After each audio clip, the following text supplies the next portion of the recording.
Here's a zone denial success story for me. This is Drymophloeus litigiosus. It used to be Beguenii, and it's definitely out of its comfort zone as far as temperature goes in Vero Beach, Zone 9B. But it's actually made it through about 3 winters with me in this spot in the yard, and it's done well. It did get hurt though. You can see that lowest leaf there, sort of demonstrating what happened to it about 2 years ago when we had a really bad winter. We had a really early freeze on December 7th of I believe it was 2010, and that set everything back pretty hard, and then the winter itself was kind of cold, so I think we had 27 or 28 that night.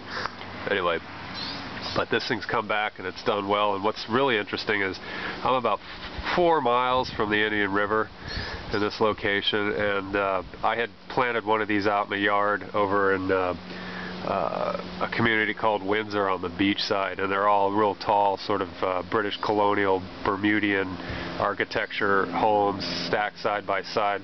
So there's a lot of occlusion from the wind and thermal battery support, and I thought I had a real nice microclimate set up, and that thing crapped out, and this thing actually survived. So even though that plant was on the beach side and it had a lot of protection going for it, it didn't make it. So I guess it's just sort of the luck of the draw. But anyway, I thought I'd film this now because we're heading into the winter of 2012 through 2013, and I don't know if it's going to be a cold winter, but I wanted to get this while it was looking good. So once again, this is Drymophloeus litigiosus. Wouldn't really recommend it for the Treasure Coast for 9B, but it's a good container specimen. They don't get very large. This is still very small, even though it's probably about 5 or 6 years old.